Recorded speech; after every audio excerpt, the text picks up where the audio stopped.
Okay, so right now I've got the 8BitDo arcade stick wireless communicating with the 8BitDo 2.4 gigahertz receiver plugged into the Brook Wingman FGC plugged into a PS5, and now I'm playing Street Fighter 5 on a PS5 with an 8BitDo arcade stick wirelessly, and it seems to be working great. What's going on, guys? Briar Rabbit here. Today I just want to do kind of a quick and down and dirty review of this Brook Wingman Converter FGC edition. What this thing actually claims to be able to do is adapt a PC or PS4 fighting stick to PS5. And it's very specific that this is for the FGC because it requires games to support legacy mode on the PS5, which means that those games can read officially licensed PS4 controllers.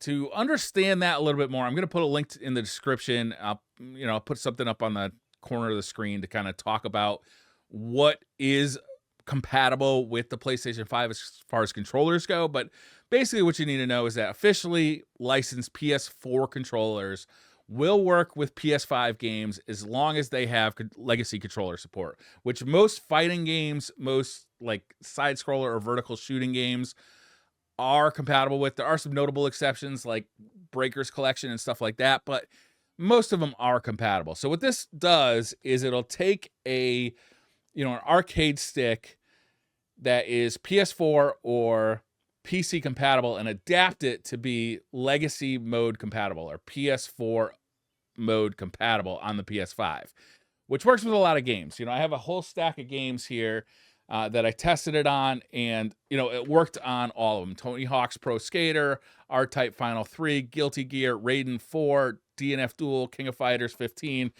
The list goes on. Street Fighter, a lot of games. To test if your game is going to work, simply put your game in the PlayStation 5, plug in a PS4 controller. If it works, then it'll work with this Brook converter pretty much, as far as I can tell, 100%. But one of the cool things about this is they have a list on their website of all the compatible controllers with the Brook converter. Now, not every controller that is compatible with the converter is on that list, but it lists a lot of the big hitters, stuff like the Hitbox or this 8BitDo arcade stick. And when I saw that the 8BitDo arcade stick was on that list, I got very intrigued because these 8BitDo arcade sticks use these little wireless receivers that you plug into, well, you like you have here. You plug it into the Brook converter, then into your PS5, and bang, you now have a wireless arcade stick for the PS5.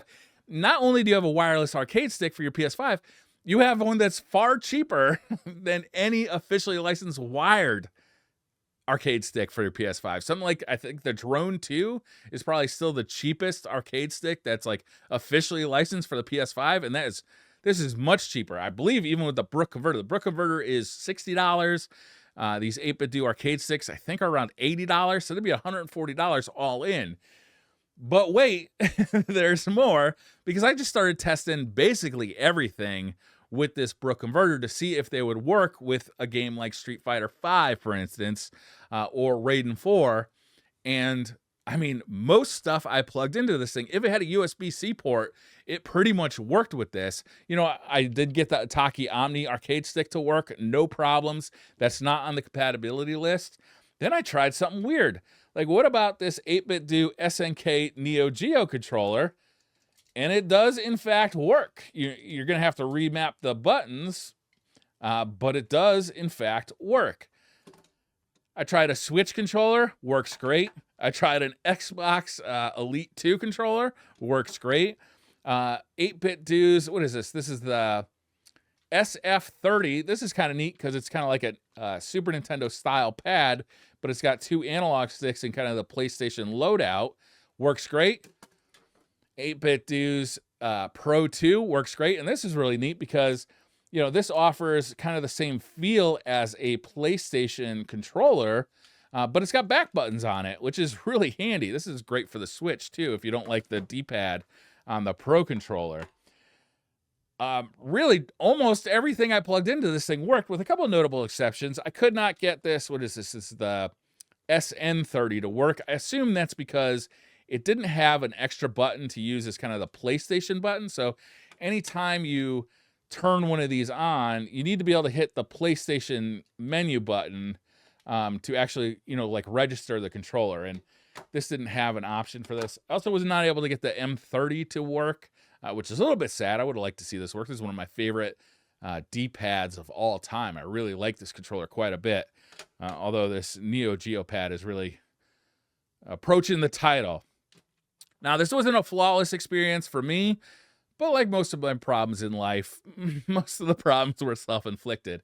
As soon as I took this thing out of the box, knowing that Brook often has new firmware updates available, I immediately plugged it into my computer and did a firmware update.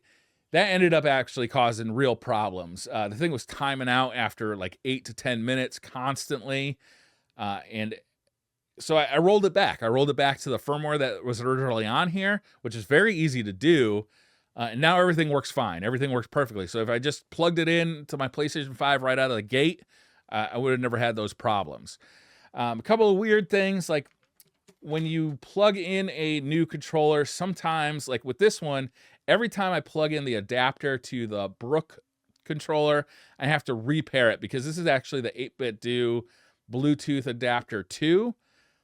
So I have to repair it every time to get the Brook Wingman FGC to recognize the controller. But once it's been in there, it works fine. I didn't have to do that with any of the other 8BitDo controllers. That might be just a weird thing between the Bluetooth adapter 2 and the Neo Geo controller. The 8BitDo gamepad, is this SF30? SF30 only would work when plugged in USB. I believe that was the same with the Pro 2, but the arcade stick works wirelessly, which is, if you think about the value you're getting right there, with the 8BitDo arcade stick wirelessly, if you're somebody who plays in your living room a lot, you got pets or kids running through, pulling on cables, like that's the last thing you want. So it's actually a pretty nice value to be able to get the 8BitDo arcade stick working on a PlayStation 5. And as far as I could tell, it was all flawless. Worked great. So I got to say, I'm pretty excited about this. This offered, when I originally bought this, I just wanted to basically check it out to see how it worked. But in the long run, it offers so much versatility and functionality and just kind of fun. Obviously playing Street Fighter 5 or 6 with the 8BitDo SNK Neo Geo, not the intended experience, probably not the optimal experience, but a very fun experience. And honestly, playing shooting games like Raiden 4 with this was really cool. I really liked it quite a bit. So yeah, I'm pretty stoked on this Wingman FGC converter, and I highly recommend it. Definitely check to see if the games you want to play are PS4 compatible. Check to see if your arcade stick is on Brook's list of compatible controllers. I'll put a link in the description to that. I'll also put a link to the affiliate site I have for the Wingman converter, as well as a couple other products in this video. But this thing is really cool, guys. I'm not going to lie to you. I think this thing is really neat. So if you got any questions, leave them in the comments below. Thank you all for watching, and I'll see you next time. Bye.